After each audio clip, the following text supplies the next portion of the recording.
We here at Video Game Leaks do our best to sift through what's legit and what's not. And if we don't think something is legit, we're going to tell you right away. Here's the thing with this video. I'm not really sure what to think.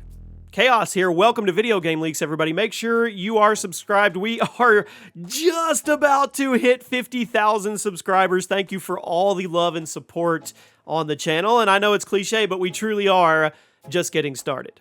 Now, Spider-Man 2, set to launch next year on the PS5, and while Sony's current marketing strategy is all about God of War Ragnarok, Spider-Man 2 is waiting in the wings. And this is about the time we'll start hearing little bits and pieces of what the game will be about. Now, we know Peter and Miles are going to be present. We know the main villains are Kraven and Venom. However, Venom's backstory is unknown as he wasn't really mentioned in the 2018 game. And as you all know, if you're a Spider-Man fan, you can't really have Venom without Spidey having experienced the symbiote first. So, how does Insomniac's Venom come into existence? Did something crazy happen between Spider-Man 1 and 2 that we don't know about? Well, Screenrant came out with a theory not too long ago, and quite honestly, they may be onto something. So let me know what you think of this theory in the comments. Let's dig in. So as we know, Venom can't really exist without Spider-Man. Yes, Venom stories have tried, but if you want to get the most out of the character, there has to be some kind of tie to Peter Parker and Spider-Man. Eddie Brock's hatred of both Peter and Spidey is what made his evil revenge plan so much more interesting, and the dynamic between Spidey and Venom, everybody loves it. However, Spider-Man 2 is seemingly picking up in the middle of a Venom arc without any kind of black suit Spidey arc, which, it's interesting. Did Spidey experience a black suit before Spider-Man 2 takes place, or is there some new backstory that doesn't involve the black suit at all? Well, according to Screenrant, there's a way for both of these stories to be true.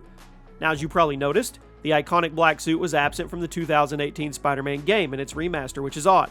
For Insomniac to omit such an iconic suit can only mean one thing. They had plans for it. If they were planning on utilizing the black suit in a future Spider-Man game, having it as a playable option in the first game would be a giant plot hole.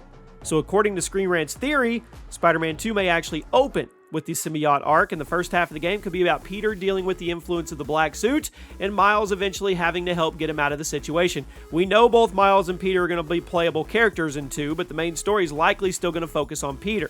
I mean, I do think we'll get some kind of dual narrative going on where we jump between Peter and Miles, similar to how GTA 5's campaign worked, but the main story is going to be Peter's.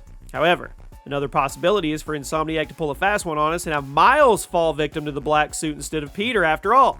If they want to go with the classic Venom origin story, it would work perfectly well with either Peter or Miles, at least in terms of getting Venom his powers. Assuming Eddie Brock is still the one that turns into Venom, we could still have his vicious hatred of both Spider-Man, and then after Miles gets rid of the symbiote, it combine with Eddie and give him his spider powers. Now, I personally think Peter will be the one to get the black suit, but it's possible Insomniac tries to shake it up and switch the roles, which I'd be okay with.